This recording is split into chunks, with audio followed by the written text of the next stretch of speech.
Jake bites his lower lip with the thought of chowing down on a rack of ribs, smoking, charred, succulent ribs.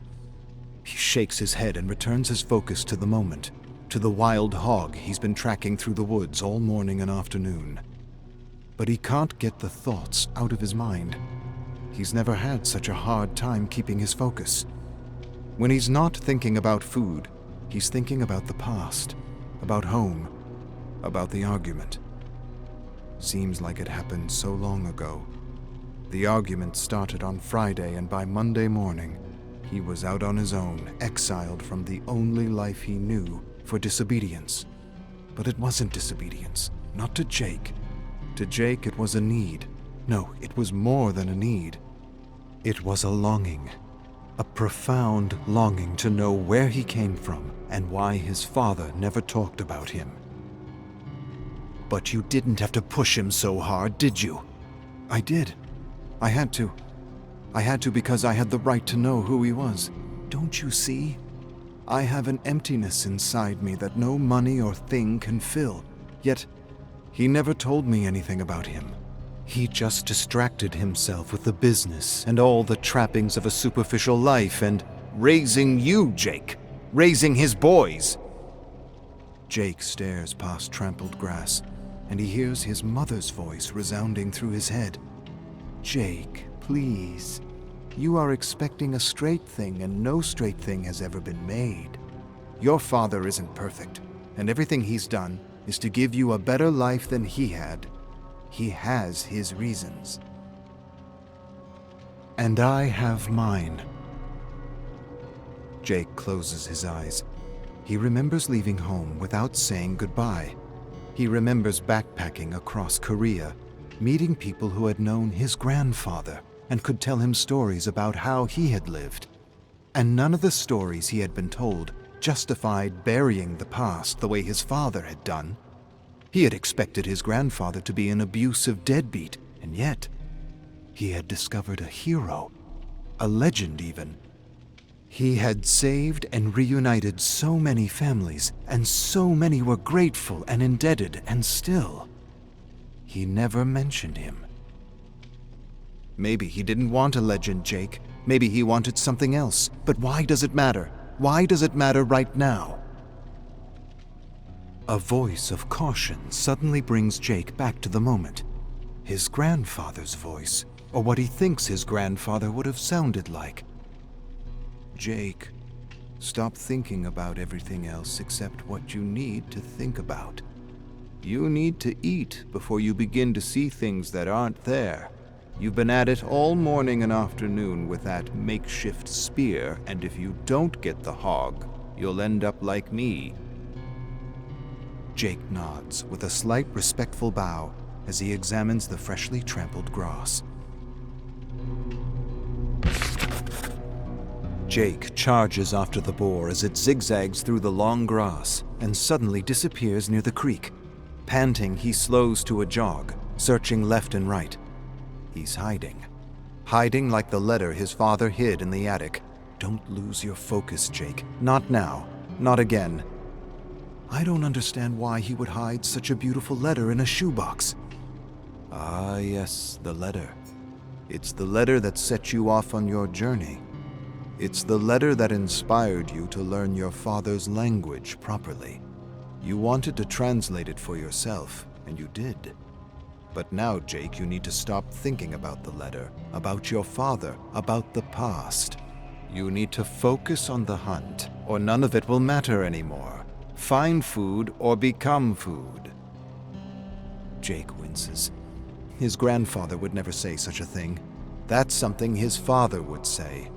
The voices in his head are mixing like a horrible stew of fermenting leftovers. He doesn't remember when he started hearing the voices, but at some point out on his own in the mountains, he realized he was talking to himself, and that talking to himself helped him cope with the loneliness.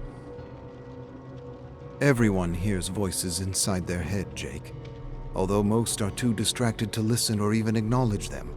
Or if they do acknowledge them, they keep them private for fear of ridicule. Most of Jake's voices are family members and old friends that make friendly talk here and there. but as of late the voices poke and question everything he does. And now for the last 2 days he was hearing a new voice, a mocking voice that highlighted and criticized every mistake he made, like his dreaded high school English teacher that made him read garbage he didn't connect with, or gave him nicknames like Muddle Brain for mixing up words, reading backwards, and seeing things in the stories she claimed weren't there. They were. She just lacked imagination and perspective. It was her voice, teeth grinding on wool, that squelched through his mind to undermine his dignity and confidence as a thinking human being. Jake was convinced his teacher had existed solely to prevent those with other ideas and perspectives from ever pursuing a literary career. His father didn't care about his issue with his English teacher, or with teachers in general. It didn't matter. Stories didn't matter. Just tell the teacher what she wants to hear. Think of her as your boss, and think of grades as money. Parrot her ideas and opinions, and you'll be rewarded with lots of money, maybe even a bonus or a promotion. Easy enough advice to follow. And yet his father's advice did nothing to improve his sense of otherness in relation to the stories and curriculum he was subjected to on an almost daily basis.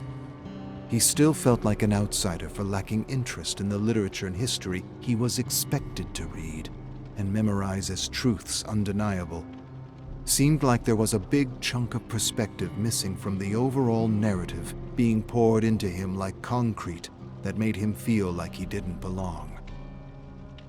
But what does it matter now? It doesn't. Leave the past in the past and focus on what needs to get done. I'm trying. Listen here, big brother. The sun's coming down. You're having conversations with yourself, and your cells are about to cannibalize one another. Find your focus. Jake sits on a stone and watches a hawk circle against the golden dusk. He sighs and feels his stomach twist. He needs something, anything, and he regrets not taking the free granola bars from the clerk at the hunting store. He still doesn't understand what he was trying to prove and to whom he was trying to prove it to. I guess I want to see if I could be like him. You've brought trail mix and other snacks before. What's so special this time? Jake draws a deep, anxious breath. I don't know. The hawk sails through the darkening sky, then swoops and quickly disappears near the stream. Jake stares after it for a long moment, then decides. He grabs his spear, staggers to his feet, and stealthily makes his way toward the shimmering water. By a fallen tree, he sees the hawk picking at feathers and bones. He inches closer, lifts his spear, and launches it. The spear hits the ground and the hawk rockets to the sky, leaving scraps behind. Scraps. Scraps will do, for now. Jake kneels by a sticky clump of flesh and feathers. He smells the pungent odor of heart-pounding red. He touches the sticky innards and the plucked skin and the bones. Bones as white as the hog's grin. Jake sighs his frustration and shakes his head. He doesn't know if hogs display any kind of emotion, but if they can, this hog is definitely smiling. No, not smiling. Laughing. What kind of bird is this anyway? Doesn't matter. Jake pulls out matches and cooks the guts, preparing a kind of bird pudding. You brought matches but no granola bars? I don't know what I was thinking. You're not him, Jake. I know. He died out there. He disappeared. Same thing. Not to me. Jake tries to spit the rancid taste of regurgitated bird out of his mouth as he tracks the boar. His stomach rejected most of what he tried to stuff into it, but he's grateful he got some nourishment for his starving cells. He can't even begin to imagine what it would be like to guide and care for others in the middle of nowhere. How'd he do it? How'd he feed them? How'd he lead them out of the woods with soldiers tracking them? Jake stops suddenly to examine a few broken twigs.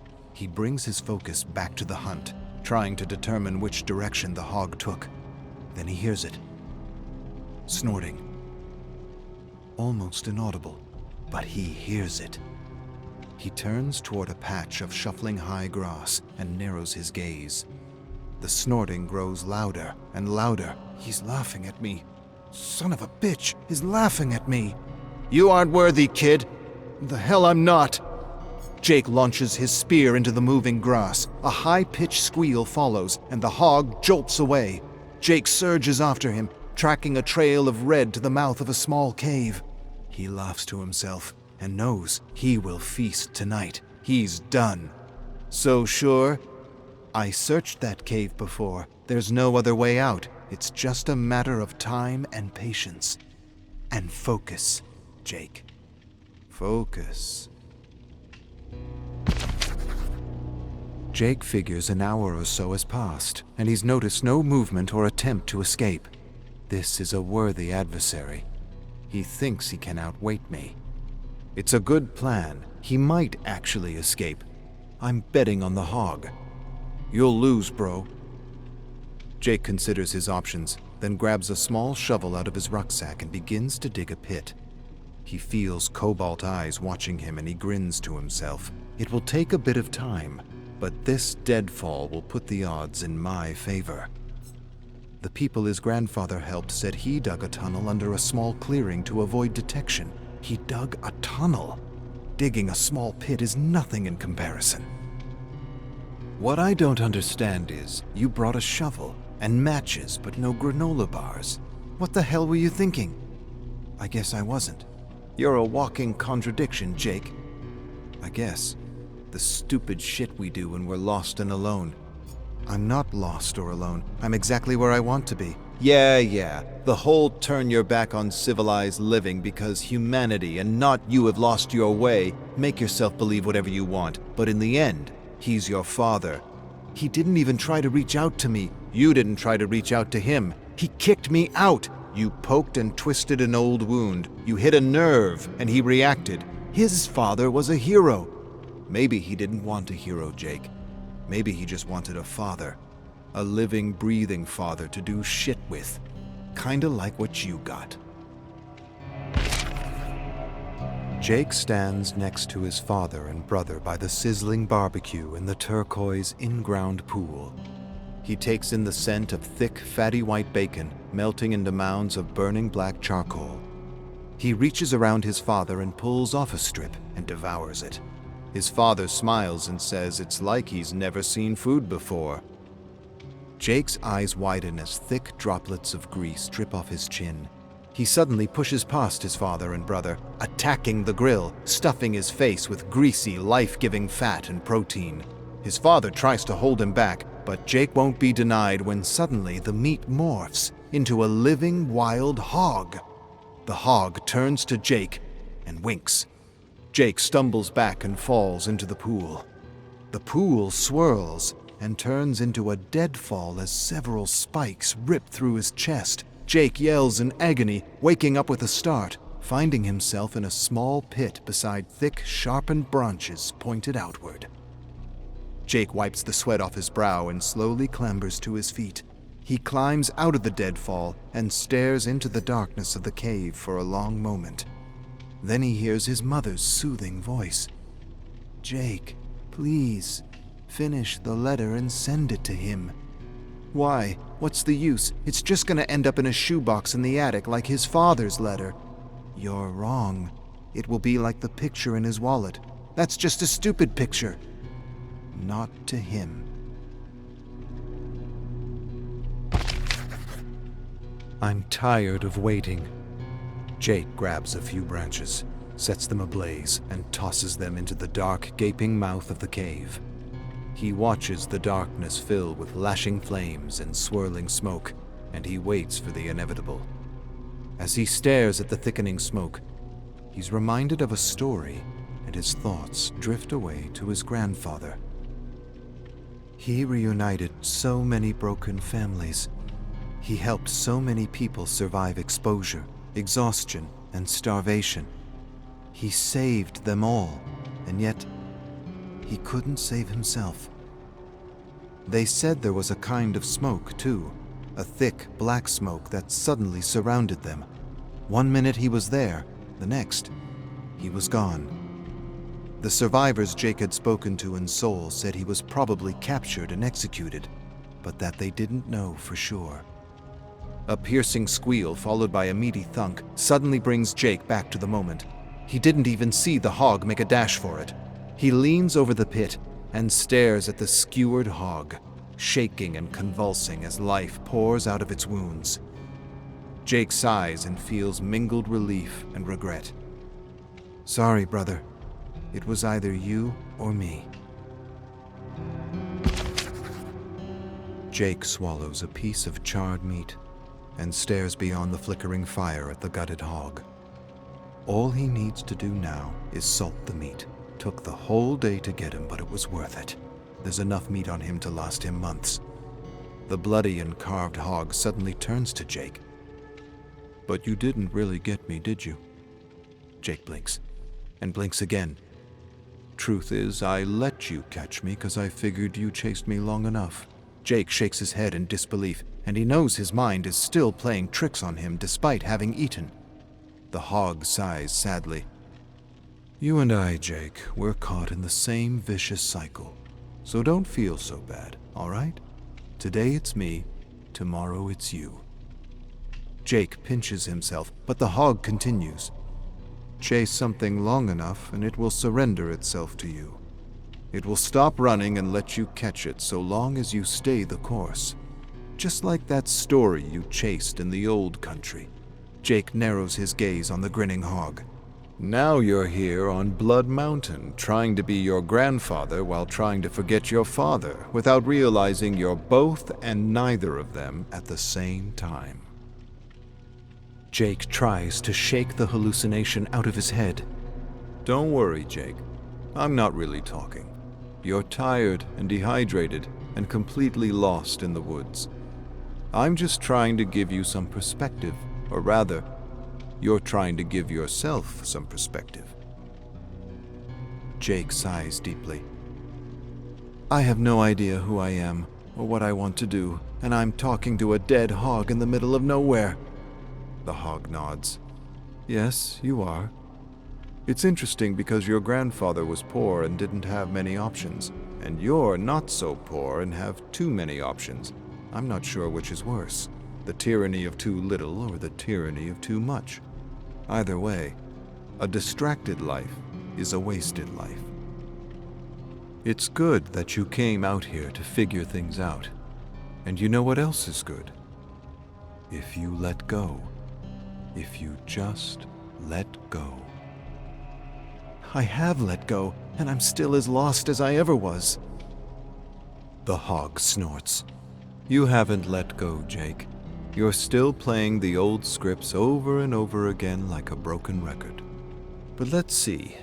You like chasing stories, especially the hidden ones. You talk to yourself constantly, and you like being alone. Maybe you're a writer, Jake. Or maybe you're a historian. Jake laughs out loud. Are you kidding me? I hate history, and I failed every English class in high school because I thought the rules were stupid and the teachers were boring. You and every other writer that actually made a dent. English class doesn't make a writer, Jake. Fighting class and dancing class do. I don't even know what that means. It means you need guts and style, not grades and diplomas. It means you need courage and not the validation of some coward that doesn't know what it's like to lead someone on a dance floor or step into a ring. It means your country needs a lot more stories like yours because let's face it, Jake, if your story isn't in the main narrative, if you're just a footnote in a history book, you may as well not exist. You're not your grandfather, Jake. You're not your father either. And every generation has its challenge. Oppression, war, separation. Maybe the challenge of your generation is representation. You gotta get your stories out there, whether you're a writer, historian, filmmaker, or producer. Seems to me a lot of kids like you in the new country need to hear your story, or stories like yours, to know they aren't alone, to know they belong, and that they aren't outsiders in their own home. A chorus of howls brings Jake back to the moment. Wolves! And they're coming for what's mine! They howl again, and above the racket he hears his father's voice. In every transaction, Jake, there are wolves. Not in this one, especially this one. Jake ignores the voice in his head and tries to focus as he considers his next move carefully. Jake sits high in a tree with the hog dangling from a cord. He grips the cord tightly and hopes the branch he uses as support doesn't give way. Another howl rents the night, and the chirping insects go silent. The wolves are coming, and they want what's rightfully his. He's glad he ate, and he feels new life coursing through his veins. He feels his focus sharpening, and yet he still hears his mother. You should have finished the letter when you had a chance. I'll finish it another time. If you get another time, Jake, I will. And what if you die here? What if you go missing? Your father will sell everything just to find you. Yeah, right. All he cares about is his packaging empire. You really don't know your father if that's what you think, or why he carries that picture with him everywhere he goes. Jake scoffs. The picture means nothing. Even the fortune teller didn't know what it meant. But it means something to him, Jake. It means the world to him. You point your finger at your father and accuse him of not understanding you. But did you ever try to understand him? Several wolves approach the tree and peer up at Jake with eyes that reflect the shining full moon. Jake tries to silence the voice and rein his focus on the threat at hand, but the voice of family, refuses to be silenced. Let me tell you something about your father, Jake. If he could give all his money away for just one chance to meet his father, he would. And if you disappear because you were too pig-headed to let go, he'd drop everything just to find you. We all would. Let go, Jake, and the wolves will disappear. Wolves growl and lunge and rip pieces of flesh off the dangling carcass. Jake holds the cord tightly with one hand as he uses the other hand to attack the wolves with a branch. He's exhausted and doesn't know what to do. He feels like a tick, beaten and battered by the rain. Broken, beaten, defeated, not by the hunt or the wolves, but the thoughts and emotions swarming in his head like a hive of anxious bees. The wolves circle the tree with cackles and growls that seem like laughter in the night. How the hell did I end up here? Up a tree fighting wolves in the middle of nowhere? And how the hell am I gonna get down? He hears his brother's voice break through the din below. The stupid shit we do when we're lost and alone, right, bro? Jake swallows a growing lump in his throat and admits the truth for the first time in years. You've always seen right through me, little bro.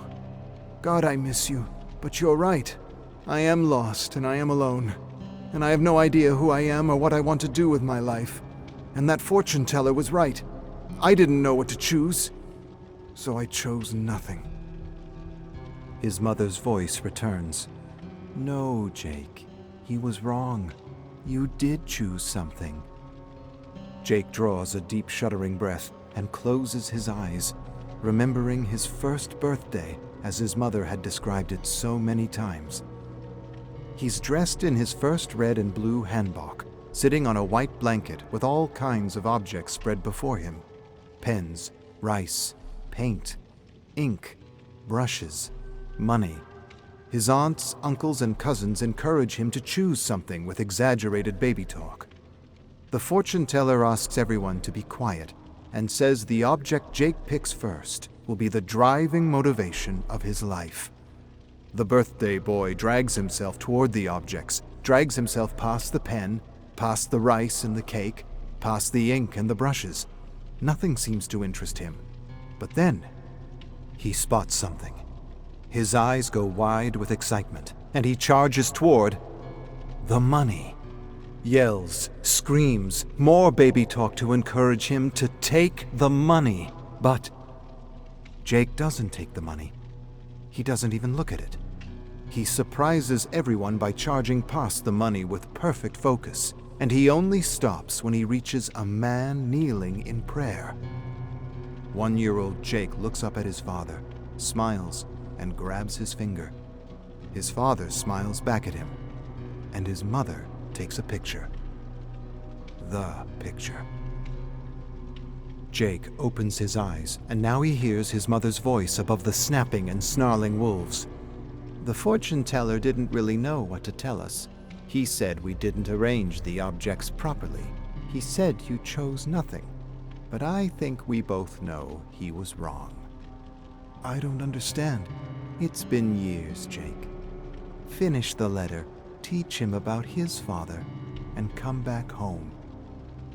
I wouldn't know what to write, what to say. You'll figure it out. Just remember that he respects what you did, because in the end he knows you chose family. You always did, and you always will. That's why I know you'll do what needs to be done. Come back. Help him complete his story. The imaginary words strike Jake's heart like lightning. His eyes widen with sudden understanding, and for the first time in his life, he wonders. He wonders what it would have been like to grow up without a father. To miss all the things his father gave him, to miss all the things he took for granted. Hiking, fishing, hunting, camping, fun and fierce games of baddock and moonlit tents. It wasn't all superficial bullshit. There was good, too. A lot of good. He was so contradictory. Aren't we all? I suppose we are. Jake loosens his grip on the cord and stares at the frenzied wolves below. And for the first time in his life, he knows exactly what he needs to do.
Time to finish this.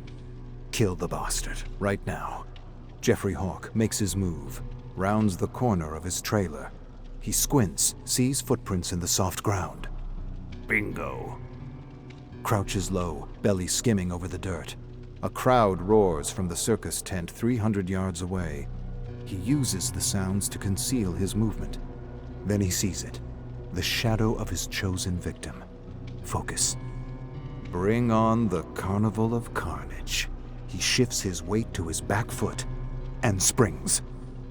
I'll shred you up good, you son of a bitch! He grabs the raccoon, ripping the creature from his trash can. They tumble. Garbage spills to the ground. Sharp pain and dull discomfort as he rolls through broken glass, cigarette butts, and half-eaten corn dogs. This is the last time you invade my trash! The raccoon twists, snaps at air until finding a fat chunk of flesh. Ah, damn it! Jeffrey loses his grip, recovers just in time to grab a bushy tail. He's on the defensive, swings the animal around, whirling it like a lasso. He loses his grip. The raccoon soars through the air, reaching incredible heights. The squealing, thrashing silhouette of the woodland creature flies over the backdrop of a full moon. Majestic. It arcs downwards and lands safely in a tree. Blast it all to hell! With a furious hiss, the raccoon scurries into the foliage and disappears. Scram, you hairball! Touch my garbage again and I'll make a balloon animal out of your intestines! He wipes a smear of blood onto his pants. A blaring of trumpets rings through the night, coming from the circus tent in the distance. The acrobats are taking the stage. He had nearly forgotten his plan. There's hope for this night yet. Jeffrey hurries into the circus tent, anticipation buzzing through his veins. He stands at the back of the bleachers, avoiding the gawking, idiotic crowd. All eyes are glued to the trapeze artist swinging above. They have no idea. The best comedy is unexpected, and only Jeffrey knows the punchline. He greased the second trapeze an hour ago. Spotlights, a drum roll, the acrobat flips through the air, grabs the next trapeze, and whoops, slips right off. Down, down, splat.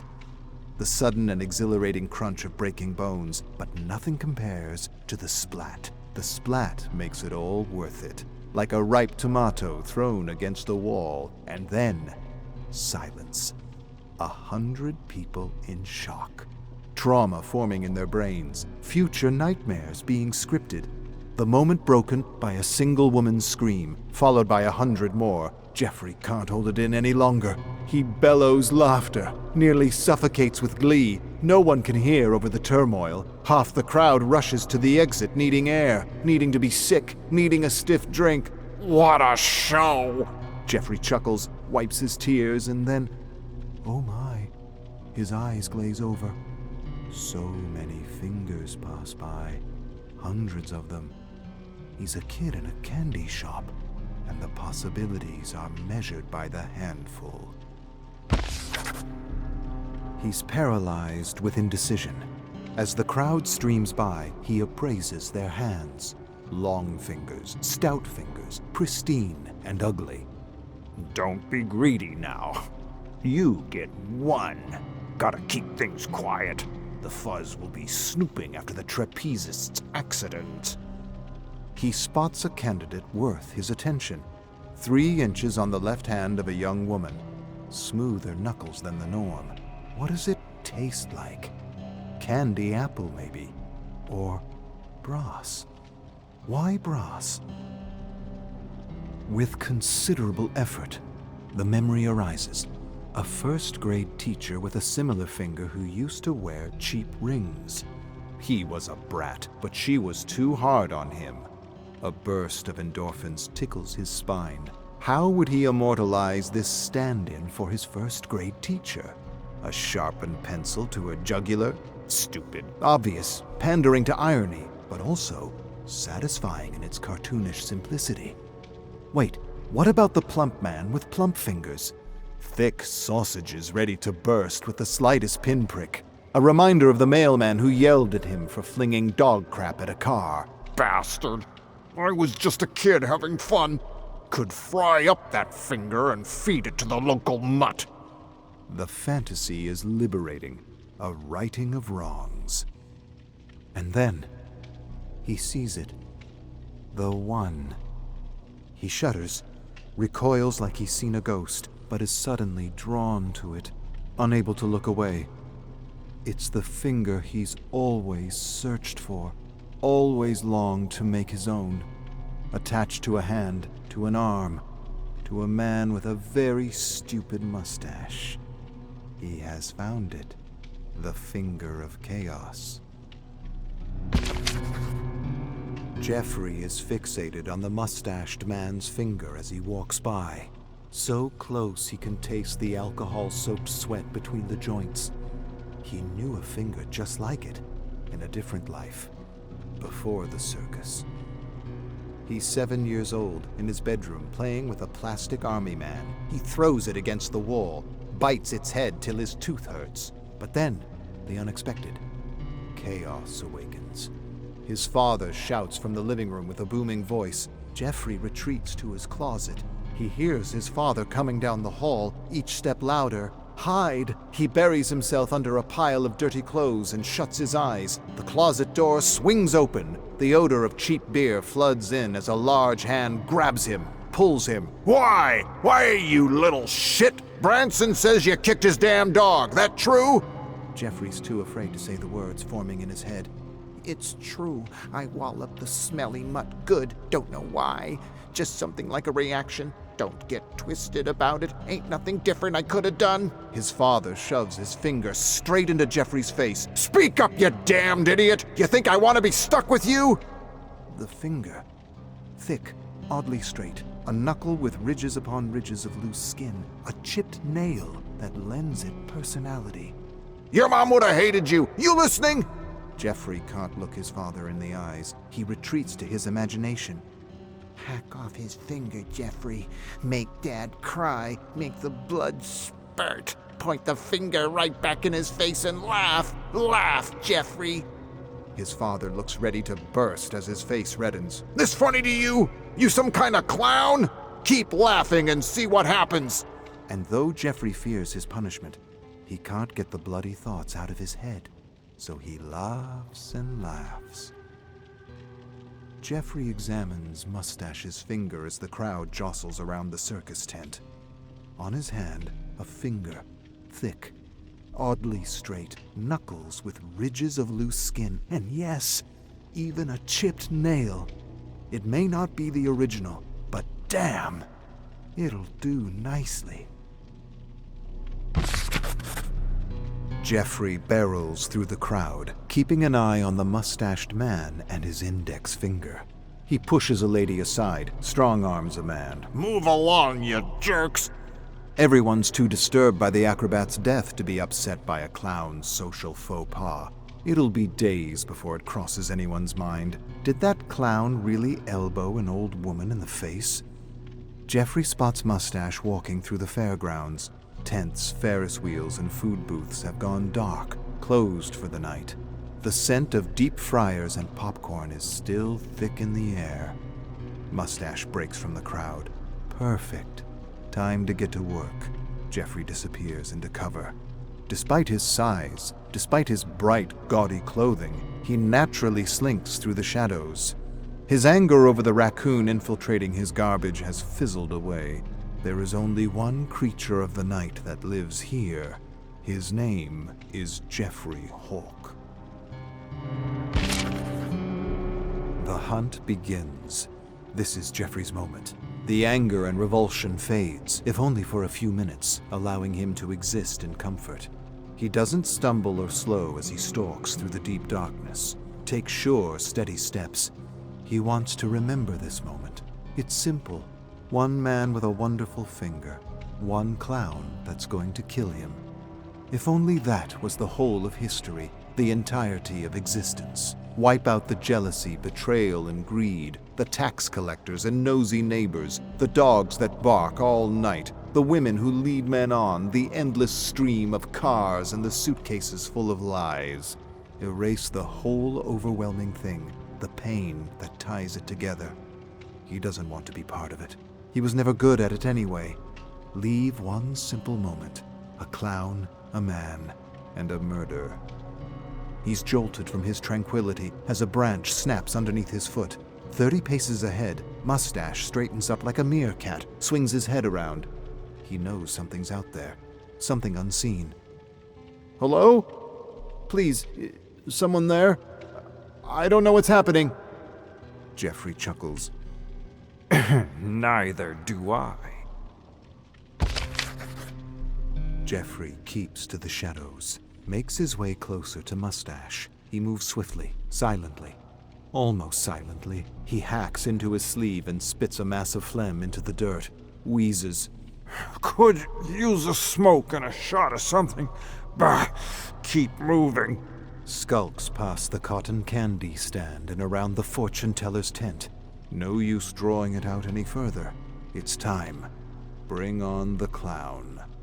Jeffrey paces slowly from the shadows, large, imposing, smeared in grease paint, wearing a ridiculous coat of stripes, polka dots, and patches, and the blade, beauty in simplicity. That's all it takes. Mustache squeals like a pig and scurries, all according to plan. Corral him past the pony stables, around the freak show, and cut him off. Give him nowhere to run but the haunted hostel, and really have some fun with the chump.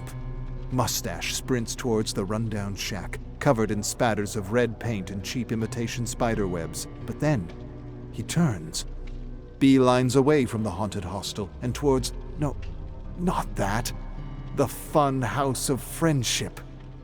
All the makeup in the world can't cover the disgust. A deep, resigned sigh. Jeffrey stands in front of a bright pink and blue building painted in smiling, cartoonish faces of giraffes, elephants, and bears. A sign on the front says, 50 cents admission. You're in for a ton of safe, friendly fun. Oh, damn it all. Darkness.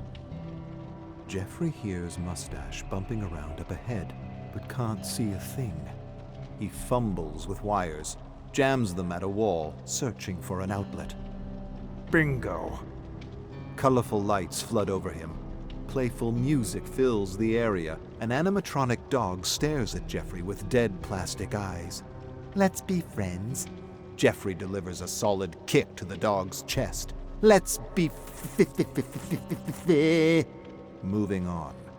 As soon as Jeffrey reaches the hall, he's overtaken by a teddy bear parade. Cartoonish animatronics emerge from the walls, singing, smashing cymbals, playing flutes, or at least pretending to. Crackling music plays from speakers above, singing a stupid song about hugs, bringing the world together. Jeffrey elbows his way past Billy Bear and Dingles, buries a blade into Laffy's neck, gets tangled up by Terry Tickle's outstretched arms, smashes off Popo's lower jaw. Before he knows it, he's waist-deep in the ball pit canal, navigating the balloon forest. And that's where he finds Mustache, hiding at the feet of an animatronic tiger wearing a British Guards uniform. Oh, bah! The longer you cower behind Sir Cuddlepuss, the more I'm gonna make this hurt. Mustache makes a run for it. Jeffrey pulls a bottle of Afterpeace tonic from his inner pocket, gives it a swirl, and hucks. Glass shatters. A thick cloud of fumes envelop Mustache. The man stumbles and coughs, looks around in confusion, crisscrosses his feet as if each one wants to go a separate way. Jeffrey socks the idiot in the side of the head, knocking him unconscious. Time to go home. The man with the mustache is huddled in the corner of Jeffrey's trailer, babbling, crying, pleading his case. Jeffrey isn't listening. All he sees is the finger and the puddle at Mustache's feet. Jeffrey knows what it means. The man's realized he has one chance at survival, and his fight or flight just kicked in. But Jeffrey doesn't care. He knows he's already won. The finger of chaos is as good as his. The memories of his father are already shifting. A large, horrible man towering above, bellowing. No, that isn't it. Think, Jeffrey. A weak, slouching alcoholic, stammering and slurring, too pathetic to control him. The outbursts? Nothing but the fury of a coward. The parody of a powerful man. A joke. Mustache jumps up, reaches for the bottles of chemicals on the counter. Predictable. Jeffrey bellows laughter as he grabs the man's neck and slams him to the floor. Puts his full weight onto Mustache, grips his throat and squeezes. You wanna play with chemicals, do ya? I don't even know what'd happen if those mixed. Hallucinations, euphoria, uncontrolled flatulence, death. Jeffrey thinks this over as he repeatedly smacks Mustache's head into the floor. They all sound like hilarious endings, and why not add some uncertainty to the mix? He doesn't need to fear chaos anymore. He can handle it, and hell, he deserves a little fun. You wanna play one last game? Okay, Mustache, let's play.